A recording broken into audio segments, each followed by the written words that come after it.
So, it's another Sunday, and I've been quite busy here on the land. Continue with the shed, the Hobbit-like woodshed, which is turning out pretty good actually, I have to say. It's roughly done, so let's roughly check it. Basically, sorry for the light. Last time I'm not sure where we were, but anyhow, if you follow the community tab, you notice that I'm put in the siding for the mountain side of things, where the shed meets the mountain, so to speak. And then I just roughly cladded it in here with the boards I had, and everything it's very rough due to I only been using the chainsaw to fit it in, but I think it's okay. It's just a woodshed after all, and it's gonna be nice to have the wood finally dry. And so far everything looks to hold up, even with all of the weight on top. This might look a bit tired, but it's all of this, by the way, all of the wood here built, the whole Hobbit-like shed is built all in chestnut and some walnut, so it's pretty hard wood. And now, although everything is a bit damp still, it's gonna take a while for everything to dry out, but when it's drying, it's gonna be bone hard. Because as I said, I don't know if you've been with me from the beginning, but everything here is kind of like bent into shape. When everything was wet, it's like pushed down and pushed up and just create tension a bit everywhere. And now when it's starting to dry out, you see here it's a bit bent. So now when everything's starting to dry out, it's drying in the shape of the bend, which is gonna make it really strong when it's dry. So, and also that's why I'm kind of I'm gonna leave this triangle here, I'm gonna leave that open. And same thing with the big door hole here, the big hole here, just for the wood to have the time to dry out properly. And yeah, that's the inside. Oh, and the Stevies now has their final home in here. It's very dark.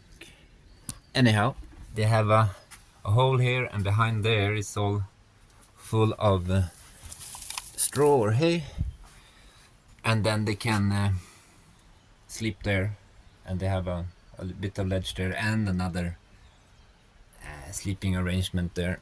It's just because since Mason is now on special food, which you don't like, by the way, I need to try to monitor and see how much he eats. And having the cats inside at the same time with Mason and Gruff, it's getting a bit hard to see how much Mason eats really. So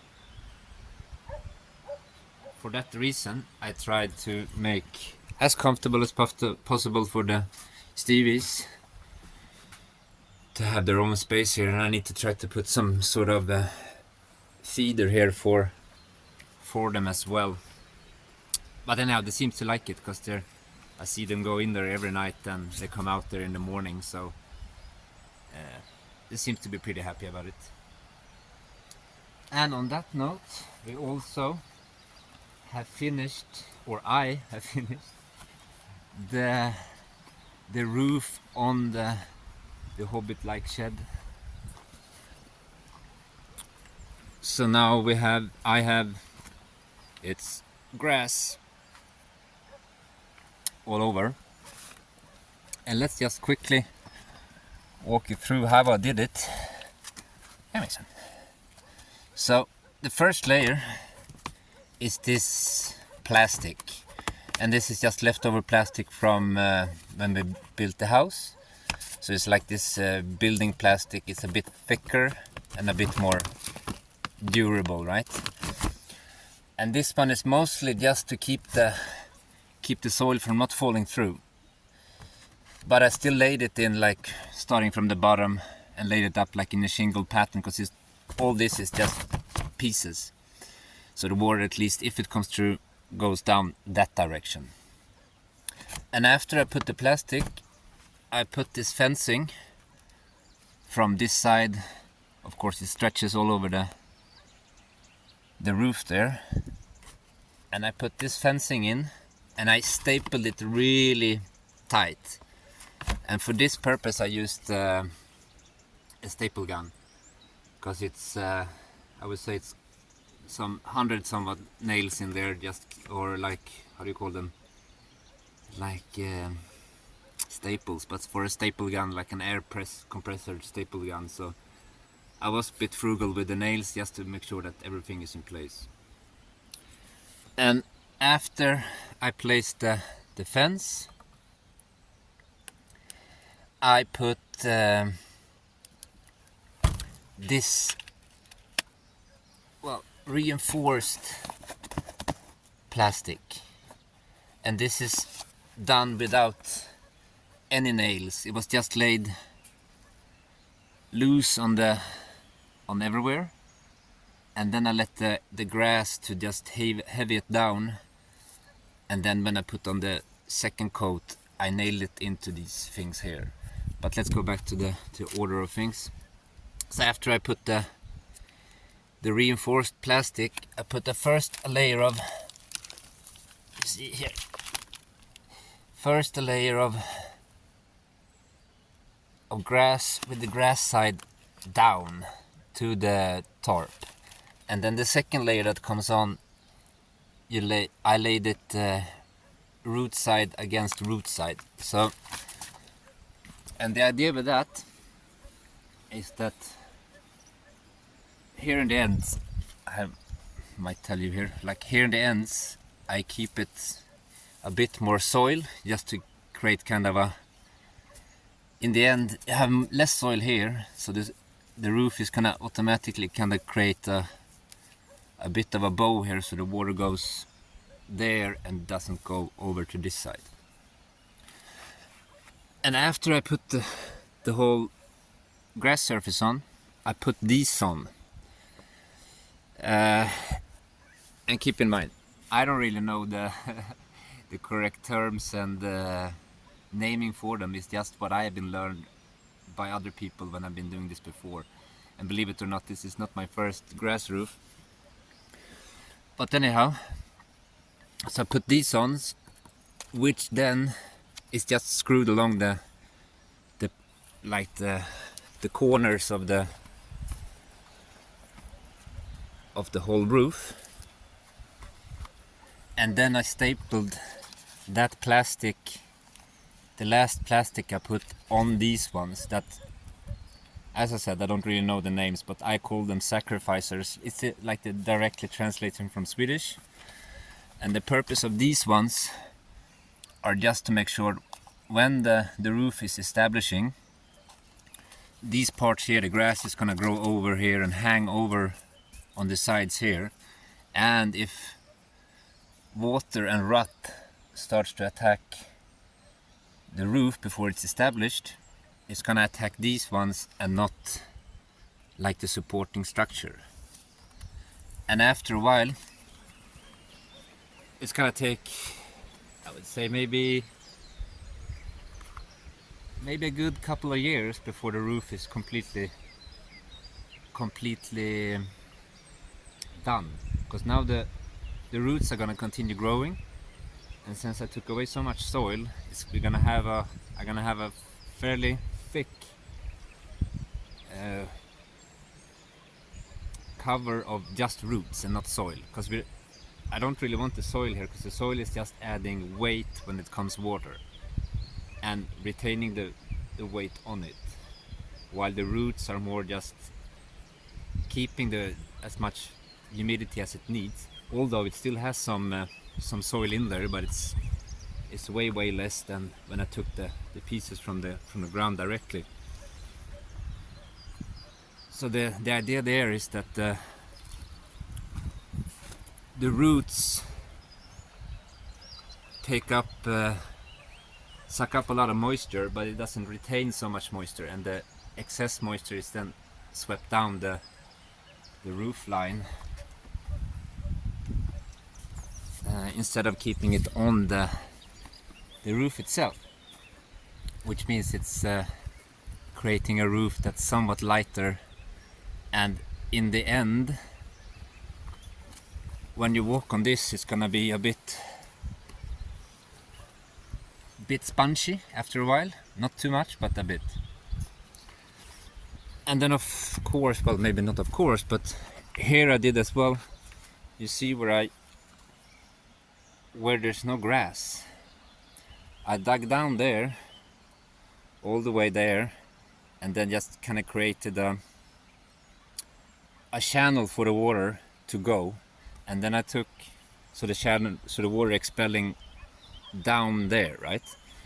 So I took a plastic and I folded it down in the channel. So underneath here is, I dug down maybe 20 centimeters in some places, and then I just had the plastic go there, so the water is kind of automatically underneath that, having a channel for as the last resort, if in case of the water would go through near to the building. But I think we're fine, we're gonna be good there.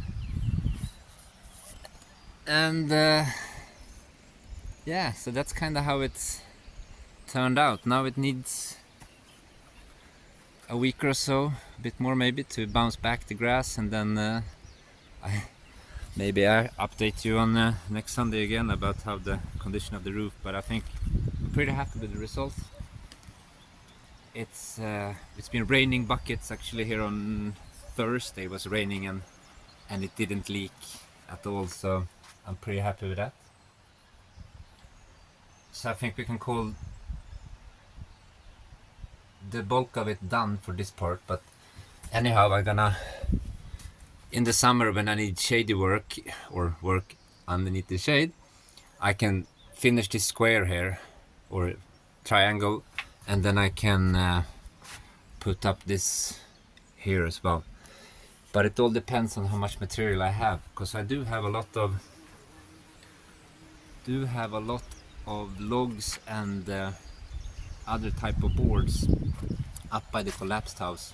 I was there last week or earlier this week doing some inventory, and I think I have enough to start this part here, to continue the roof in the back here, as long as for the shed here at least.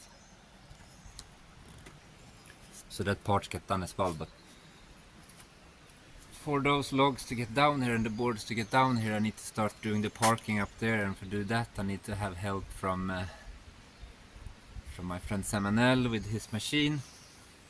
And you know, the machines are busy around, but it's not stress really, so I just let him know when it's time we do it up there, and I get the material for here. And also I built some sort of a rough workbench. This here used to be it's from the goat house, or I got it from my neighbor. It was a big wooden box that had a front here, so I just removed the front and put the front up as a bench surface instead, and then I just added the last of the boards I had. I mean, it's not really pretty, but it's just to rough it out and have somewhere to work outside on a bench level, because you know, every time, for instance, I have to sharpen the chainsaw, I have to sit in an uncomfortable position somewhere to try to make it good, and it doesn't just get great. So at least now I have a flat surface to work from, and the idea here is to, from the back corner of of here I'm gonna put some sort of standing timber, and then try to connect it from that corner up there up to here, right? And then make some sort of shading, a bit organic maybe, and it's probably gonna look a lot like the fencing we done already. I don't know if you know, but when we started our garden, our neighbors, because this is the thing, my closest neighbors are goats, and and they live just up there. So what the herders do when they have I'm not sure actually why they do it, but they take branches from trees and they put them into the goat shed for the goats to eat the leaves of the branches, I guess for just food. And anyhow, because the goats, they're really good in eating stuff, so they just peel off almost everything, the bark almost, and then you end up with sticks that looks a bit like this, right? And we did this fencing just because we didn't really have anything else, and it really works. And the idea here is that the roses, we planted boatloads of roses, just stick the roses down and then it's starting to grow. And the idea here is that the roses is gonna climb into the fence and just weave into the fence. And since all of this is oh, I can't remember the name. Figs. If it's a fig tree, so the wood itself is not really durable for moisture and rot and stuff like that. So it's not going to take many years before this is just gone. But as it keeps on decomposing, the roses keeps on growing, and hopefully by the end, when the fence is so bad that it doesn't stand anymore, the roses has grown big enough to keep the chickens out. Because that's the thing as well, they really like to, see there are big holes everywhere and they just walk straight through. So the idea is, before the roses are too big, I'm just gonna get some chicken wire and put it in the back and clad the bottom of it with chicken wire, let it be there, and hopefully the roses is gonna grow in there and create a barrier for the chickens to not decimate the garden. Talking about the garden, I haven't really done much more this week on the garden. It's just the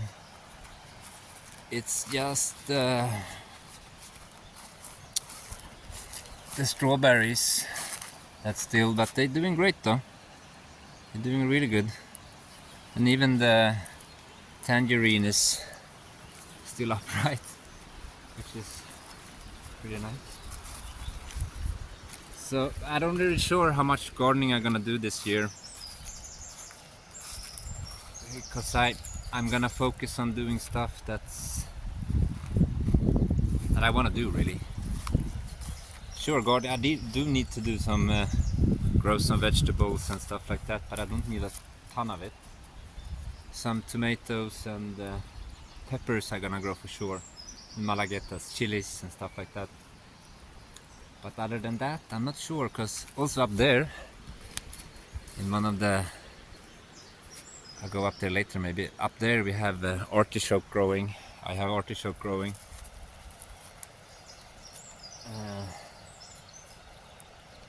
Yeah, I'm not sure what I'm gonna do with the garden this year. I'm just gonna see what happens and take it as it comes, but I have a lot of space for me. I don't know how big it is. 10 times 4 maybe. It's 40 square meters. Is it that big? 8 times 4. I'm not sure. It's quite big. It's big enough for me to have more than enough. And on the subject on growing stuff, here is where I took the turf from just this was day 1 and this was day 2. A bit less effort. And what I did,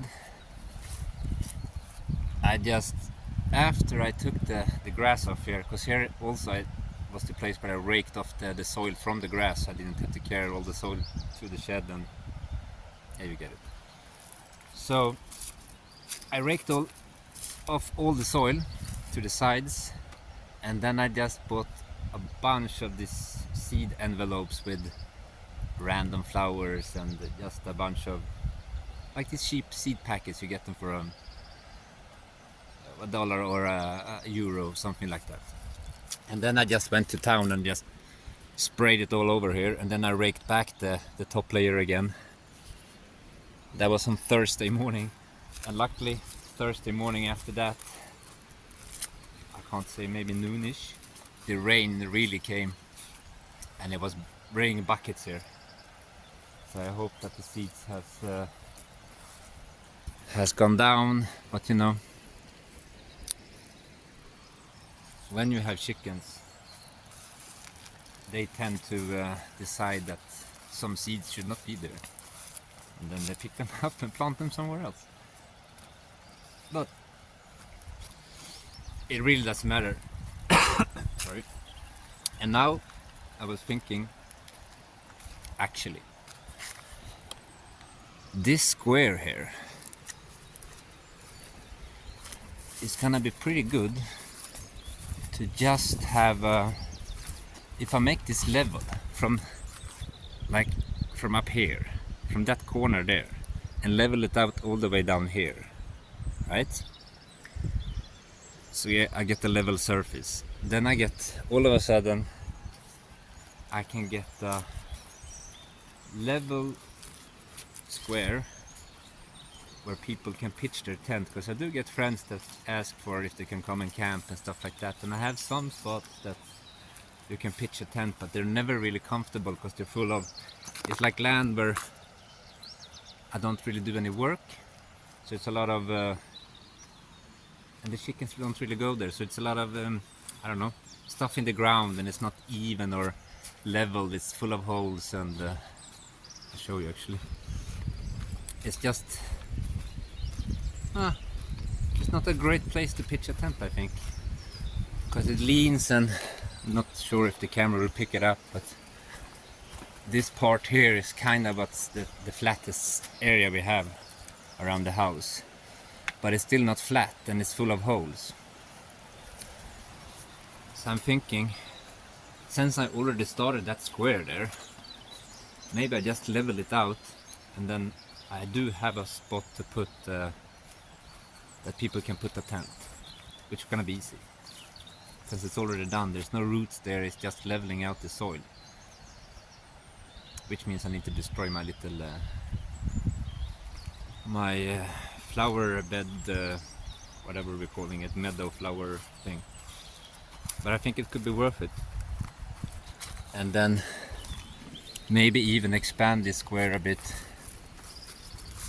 take it out maybe a meter more here, and then level everything here. And that means that where the pathway we started last year up to the, we call it the Portuguese garden, up here where we have kale and stuff, so that little pathway, which means if I level this square out, I'm gonna get some sort of retaining wall going all the way here.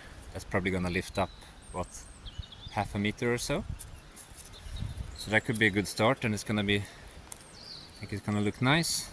And I need to start somewhere to start landscaping here as well, because I mean, this is just grass and no other purpose than grass. And of course we have all the water coming through here, so it can also be nice to have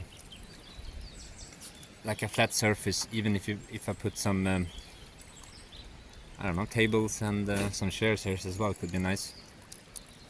But let's see, future projects. So that's about it, I think. And I did some grafting earlier this week as well, up on the on that pathway there, like the passage along the wall, I grafted some, because all of those, not all, but most of the trees there on the slope are plum trees, and some other trees that I really don't know what it is. And I got some plum branches from a friend, and then I just grafted it in there, because that's the wild variety, which means they're very sour and mostly just good for pigs. Last year we just gave everything to the pigs again, to the neighbors' pigs. So I'm hoping I'm grafting up those to make a more sweeter fruit. That's the hope. And since I'm kind of done, well, not done, but since I'm kind of, you know, roughly done with Hobbit-like woodshed, I think I'm gonna leave that project now for a bit and then do some other stuff. Because even though I like building, after a while you kind of get build fatigue, shall I say. You just kind of starting to rush things, and then you just want to finish it, and then it's better to just stop it and do something else, because otherwise you're just gonna go back and redo it otherwise. So I'm gonna stop with the Hobbit like woodshed for a bit, and then instead, look, see what I did there underneath the bench is, since Mr. Mason is not supposed to run anymore, and he really likes to be close to when I'm working, and same with Griffon. So I thought maybe they're gonna lay underneath there, and it looks like Griffon starting to like it already, so let's see. I hope so, at least, that they're gonna, and then they can stay there and be in the area while I'm building, because it's 100% sure now. I've thought about it. This chicken coop is gonna be a sayonara, and it's gonna be down there instead, with the run and everything. And then this space, it's gonna be occupied by my outdoor workshop, because I'm gonna do this first workshop. I'm still think I'm gonna do the workshop up there later on, of course, but this one is gonna be focused so I can have it on in an open area. As long as I have shades, I'm fine. It's just for, I think it's gonna be nice to have an outdoor area to work with, especially when you do a lot of woodworking and you have to sand and all that. If you can do that outside, you're winning already, because it's just a mess to sand and do all that stuff inside. So I really hope that, and I think I have enough material to at least do the standing logs in this for the workshop, so I can do all the risers or standing logs. I show you what I mean, these ones, so to speak. And I think I have enough of those to do the standing logs here, and then I just have to wait until I get some more material. But it's never far in between with old logs here. It's pretty common, actually. And also I have growing material that I'm gonna be taking here. I have a chestnut, and it's one of those chestnut that's just volunteered there a bunch of years ago, so it doesn't really produce that much fruit. Let's see if I can find a nut or so, but it produces somewhat fruit, but it's very inconsistent fruit. I'll show you.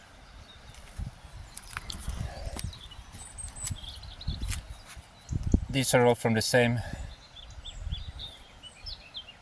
right? And mostly it just produces these flat fruits. It's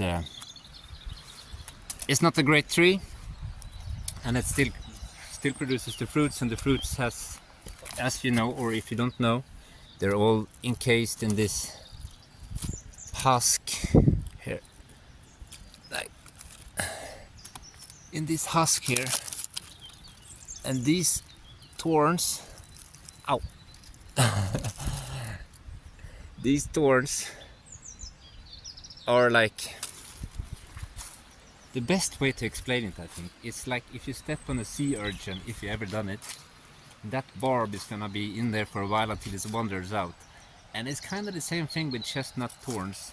They go into your foot, or your fingers mostly, and then they don't come out. You try to, but they just break off, and then it just has to, either you gouge your whole finger out to get it out, or you just have to wait for it to wander out. And I'll tell you one more thing. If you have Crocs, these little things, and they don't really decompose, these needles, take a couple of years for sure. These things, if you have Croc-like shoe, should we say, go into the shoe, and then they stay there for a bit, and then they can reappear next year, just penetrating from the bottom up and just poking you when you're walking, so it's not really nice. So anyhow, that tree is coming down with all its trunks, and it's what, 1, 2, 3, 4, 5, 6 very long and straight ones, chestnut. These gonna last forever. So I'm gonna take those down and use them as the beams here for the workshop. And then I have, if I take those down, I sure have for enough to do the whole framing, should we call it, of the workshop. And then I just have to figure out how to what material I'm gonna do to do the walls, because it's only gonna be like, maybe in the front I'm thinking maybe a pony wall, like a pony wall, I'm referring to like a half wall like that, continue that thing a bit here but leave a big space for an opening. But I'm still very early in the planning stages, so I just have to see what's happening. But yeah, mission 1 is to remove the chicken coop and the run, but I need help with that because it's built like a tank, even though I need to remove the lid and so forth, and I can remove the front, and I have the bottom drawer is, I can run it, take it out, right? So it's fairly easy to clean the chicken coop. It's we kind of I do deep bedding for the chickens. So I just put another layer of hay or grass, keep on stacking it, and then when it's done I just take away those 2 boards, and then I slide out the bottom, and it's a big chicken feces and hay. And then I just have so far I just been putting it here, but now this area is full, so I just need to start maybe chuck it in the garden or whatnot, or have some more flower boxes over there that probably need some more nutriments. But yeah, I think that's it. So I'm pretty happy at least how it turned out. It's big enough for me. I don't really use, since the house is so well insulated, this space here, when it's full, is gonna be more than enough for a season for me with firewood. It really doesn't take much firewood. So yeah, that's about it. Profound. That's about it, huh? Yeah. Oh well, I think we're gonna call it there, and then yeah, that's about it. I guess I'm gonna wish you a happy Sunday, continuous happy Sunday, and thank you all for so much for all the comments that's coming in. And I do read everyone, as you see. When I read your comment, I put the heart on it, or like, I don't know how it shows up for you, but I indicated that I read it at least. And then so yeah, I read all the comments. I haven't got around to answering all the comments yet, but yeah, all in due time, I guess. So Thank you so much for watching, and thank you for all the comments, and have a good Sunday, and see you next one. See you next week. This is what happens when you do unedited. Normally I probably would redone that, but anyhow, doesn't matter. So have a good Sunday, and see you next week. Bye bye.